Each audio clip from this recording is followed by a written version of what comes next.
All right, now to Cuba, where state-run media has acknowledged the outbreak of anti-government demonstrations. Cuba has faced growing hunger after its economy was hit by a slump in tourist revenue since the pandemic struck. The government blames the protests on U.S. agents and what it calls neoliberal opponents. So joining us now to discuss is Miami Mayor Francis Suarez, who many of his constituents actually come from Cuba, including himself. So Mayor Suarez, thanks so much for being here. First of all, we just want to get your take on sort of what we're seeing in Cuba right now. What do you make of the situation? What we're seeing is unprecedented. Never in the 60-year history of this regime, have we seen a spontaneous uprising of people in 14 different cities that are being able to overcome the fear that is associated with the repression of the Cuban government. We've never seen anything of this magnitude. Coordinated social media has changed the ability for Cubans to demonstrate to the world what's happening inside of Cuba.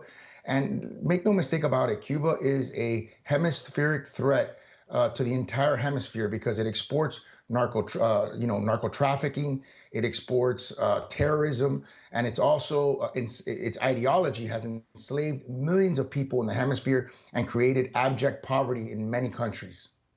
And we're also seeing reaction. There's some video there of Cuba, but also in your city, we're seeing people reacting to it because, as we mentioned, there are a lot of your constituents who actually come from Cuba. What is the reaction on the ground that you're hearing from people in Miami? It's extremely intense. I think it's actually more intense than when Fidel Castro died. I think what we're seeing in Miami is sort of a turning of the page in terms of generation.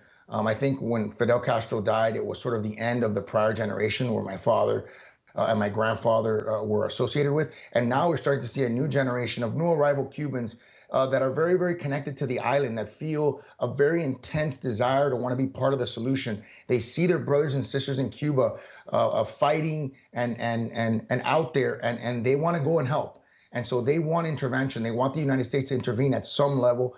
And I just read that the president made a statement in solidarity with the Cuban people, and I think that's important.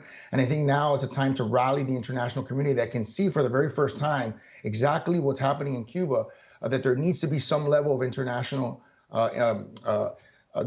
support and international intervention. But we're seeing a little bit of pushback, though, from the government down there, from officials in Cuba.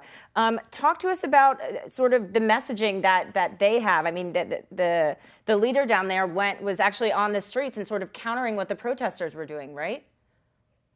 Yeah, there's never been anything quite like this. I think the closest thing that came to this was in 1994 when there were uprisings in Havana, the city of Havana, which is the capital. This is in 14 different cities, big and small. And now with social media, everyone can see it. And so I think it's very, very difficult for the Cuban government to control. They've shut down electricity. They've shut down the internet so that people can't get information out, and yet information still gets out. So the Cuban government, which I think at the beginning was basically stunned, is now reacting, and they're falling back to what they've normally done, which is repression, violence against protesters. And now, for the very first time, the international community is seeing just how cruel the Cuban government is. And do you anticipate that these protests will continue until the government steps in or an international body steps in? I mean, how much worse is this going to get? You know, I hope that I hope so. This is a unique and singular moment.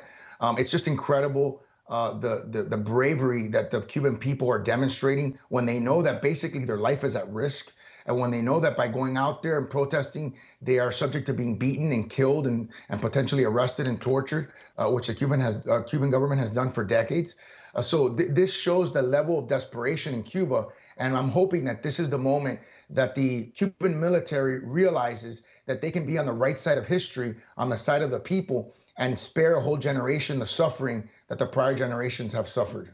And we just heard from Mexico's president, who said that he's actually calling for the U.S. to end the embargo.